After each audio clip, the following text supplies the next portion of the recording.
Israel ਤੇ Hamas ਦੀ ਜੰਗ ਦੇ ਵਿੱਚ ਯੂਐਨ ਇਸ ਟਾਈਮ ਵਰਕਆਊਟ ਕਰ ਰਹੀ ਆ ਵੀ ਕਿਸ ਤਰ੍ਹਾਂ ਜਿਹੜੀ ਗਾਜ਼ਾ ਨੂੰ ਏਡ ਭੇਜਣੀ ਹੈਗੀ ਆ ਉਹਦੀ ਕਲੈਰੀਫਿਕੇਸ਼ਨ ਦੇ ਲਈ। ਇਜ਼ਰਾਈਲ ਦਾ ਜੋ ਲੈਬਨਾਨ ਬਾਰਡਰ ਦੇ ਲਾਗੇ ਸ਼ਹਿਰ ਹੈਗਾ ਉਸ ਨੂੰ ਉਹਨਾਂ ਨੇ ਇਵੈਕੂਏਟ ਕਰ ਲਿਆ ਆ। ਕਹਿੰਦੇ ਵੀ ਇਹ ਜੰਗ ਹੋਰ ਤੇਜ਼ ਹੋ ਸਕਦੀ ਆ ਹਮਾਸ ਦੇ ਨਾਲ। ਜੋ ਸਾਬਕਾ ਉੱਥੇ ਦੇ ਪ੍ਰਾਈਮ ਮਿਨਿਸਟਰ ਰਹੇ ਆ ਇਜ਼ਰਾਈਲ ਦੇ, ਉਹਨਾਂ ਨੇ ਇਹ ਕਿਹਾ ਵੀ ਬਹੁਤ ਜਲਦੀ ਗਰਾਊਂਡ ਦੇ ਵਿੱਚ ਗਾਜ਼ਾ 'ਚ ਜੋ ਇਜ਼ਰਾਈਲ ਦੀਆਂ ਫੋਰਸਿਸ ਆ ਉਹ ਐਂਟਰ ਕਰ ਜਾਣਗੀਆਂ। ਯੂਐਸ, ਕੈਨੇਡਾ, ਯੂਕੇ, ਜਰਮਨੀ ਤੇ ਸਾਊਦੀ ਅਰੇਬੀਆ ਨੇ ਆਪਣੇ ਸਾਰੇ ਜਿਹੜੇ ਨੈਸ਼ਨਲਸ ਆ ਉਹਨਾਂ ਨੂੰ ਕਹਿਤਾ ਹੈ ਵੀ ਲੈਬਨਾਨ ਛੱਡ ਕੇ ਵਾਪਸ ਆ ਜਾਓ, ਕਿਉਂਕਿ ਲੈਬਨਾਨ 'ਚ ਵੀ ਜੰਗ ਜਿਹੜੀ ਆ ਇਹ ਛਿੜ ਸਕਦੀ ਆ। ਕਿਉਂਕਿ ਉੱਥੇ ਦਾ ਇੱਕ ਆਰਥੋਡਾਕਸ ਚਰਚ ਆ, ਗ੍ਰੀਕ ਆਰਥੋਡਾਕਸ ਚਰਚ, ਉਹਨਾਂ ਨੇ ਕਿਹਾ ਵੀ ਸਾਨੂੰ ਇਜ਼ਰਾਈਲੀ 에ਅਰ ਸਟ੍ਰਾਈਕ ਨੇ ਹਿੱਟ ਕੀਤਾ ਹੈਗਾ ਤੇ ਸਾਡੀ ਜਿਹੜੀ ਬਿਲਡਿੰਗ ਆ ਪੂਰੀ ਤਰ੍ਹਾਂ ਤਬਾਹ ਹੋ ਗਈ ਹੈਗੀ ਆ। ਪ੍ਰੈਜ਼ੀਡੈਂਟ ਬਾਈਡਨ ਉਹਨਾਂ ਨੇ, ਮੈਂ ਤੁਹਾਨੂੰ ਦੱਸਿਆ ਹੀ ਆ ਵੀ ਆਲਰੇਡੀ ਫੰਡਿੰਗ ਮੰਗੀ ਹੈਗੀ ਆ। 100 ਦੀ ਗਿਣਤੀ ਦੇ ਵਿੱਚ ਅਮਰੀਕਨ ਜੋ ਆ ਉਹ ਗਾਜ਼ਾ ਸਟ੍ਰਿਪ ਦੇ ਵਿੱਚ ਇਸ ਟਾਈਮ ਸਟਕ ਹੈਗੇ ਆ, 600 ਤੋਂ ਵੱਧ। ਤੇ ਉਹ ਸਾਰੇ ਕਹਿ ਰਹੇ ਵੀ ਸਾਨੂੰ ਕੋਈ ਹੈਲਪ ਨਹੀਂ ਮਿਲ ਰਹੀ, ਨਾ ਹੀ ਬਾਈਡਨ ਸਰਕਾਰ ਵੱਲੋਂ ਨਾ ਹੀ ਕਿਸੇ ਹੋਰ ਵੱਲੋਂ, ਕਿ ਕਿਸ ਤਰ੍ਹਾਂ ਉਹਨਾਂ ਨੂੰ ਉੱਥੋਂ ਬਾਹਰ ਕੱਢਣਾ ਹੈਗਾ। ਕਲੀਅਰਲੀ ਉਹਨਾਂ ਨੇ ਅਮੀਰ ਕੌਦ ਕਰਕੇ ਇੱਕ ਪੈਲਸਟੀਨੀਅਨ ਅਮਰੀਕਨ ਆ, ਉਹਨਾਂ ਨੇ ਕਿਹਾ America is not helping us, Biden is not helping us, embassy is not helping ਅਸ।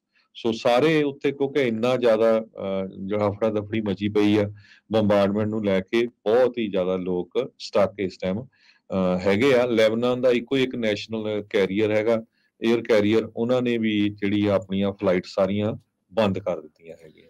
ਜੀ ਬਿਲਕੁਲ, 4000 ਲੋਕਾਂ ਦੇ ਹੁਣ ਤੱਕ ਉੱਥੇ ਗਾਜ਼ਾ ਪੱਟੀ ਦੇ ਵਿੱਚ ਮਰਨ ਦੀਆਂ ਰਿਪੋਰਟਾਂ ਆ ਰਹੀਆਂ, ਜਿਨ੍ਹਾਂ 'ਚੋਂ ਦੱਸਿਆ ਜਾ ਰਿਹਾ ਵੀ ਅੱਧੇ ਜਿਹੜੇ ਆ ਉਹ ਬੱਚੇ ਆ, ਜਿਹੜੀਆਂ ਇਸ ਟਾਈਮ 에ਅਰ ਸਟ੍ਰਾਈਕਸ ਦੇ ਵਿੱਚ, ਬੰਬਾਰਡਮੈਂਟ ਦੇ ਵਿੱਚ ਉਹ ਮਰ ਰਹੇ ਨੇ।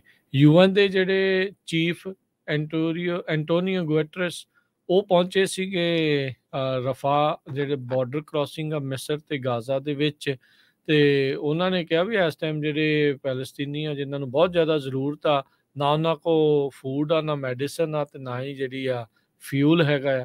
ਕਹਿੰਦੇ ਵੀ ਇਹ ਜਿਹੜੇ ਟਰੱਕ ਆ ਉਹ ਲੈ ਕੇ ਉੱਥੇ ਖੜੇ ਆ, ਪਰ ਉਹ ਅੱਗੇ ਜਿਹੜੇ ਨਹੀਂ ਲੰਘਣ ਦਿੱਤੇ ਜਾ ਰਹੇ ਹੈਗੇ। ਪ੍ਰੈਜ਼ੀਡੈਂਟ ਬਾਈਡਨ ਕਹਿੰਦਾ ਸੀਗਾ ਵੀ 20 ਟਰੱਕ ਪਰਮਿਟ ਕੀਤੇ ਜਾਣਗੇ ਗਾਜ਼ਾ ਪੱਟੀ ਦੇ ਵਿੱਚ ਜਾਣ ਦੇ ਲਈ, ਪਰ ਅਜੇ ਤੱਕ ਇੱਕ ਵੀ ਜਿਹੜਾ ਟਰੱਕ ਆ ਉਹ ਪੈਲਸਤੀਨ ਗਾਜ਼ਾ ਪੱਟੀ ਦੇ ਵਿੱਚ ਪਹੁੰਚਿਆ ਨਹੀਂ ਹੈਗਾ। ਕੱਲ੍ਹ ਪ੍ਰੈਜ਼ੀਡੈਂਟ ਬਾਈਡਨ ਨੇ ਓਵਲ ਆਫਿਸ ਦੇ ਵਿੱਚ ਸਪੀਚ ਜਿਹੜੀ ਉਹ ਦਿੱਤੀ ਸੀ, ਜਿੱਥੇ ਉਹਨਾਂ ਨੇ ਕਾਂਗਰਸ ਤੇ ਅਮਰੀਕਨ ਪਬਲਿਕ ਨੂੰ ਜਿਹੜੀ ਆ ਉਹ ਕਨਵਿੰਸ ਕਰਨ ਦੀ ਕੋਸ਼ਿਸ਼ ਕੀਤੀ ਵੀ ਭਾਈ ਆਪਾਂ ਯੂਕਰੇਨ ਨੂੰ ਤੇ ਇਜ਼ਰਾਈਲ ਨੂੰ ਦੋਨਾਂ ਨੂੰ ਹੀ ਜਿਹੜੀ ਸਪੋਰਟ ਆ ਉਹ ਕਰਦੇ ਰਹਿਣਾ ਹੈਗਾ ਆ।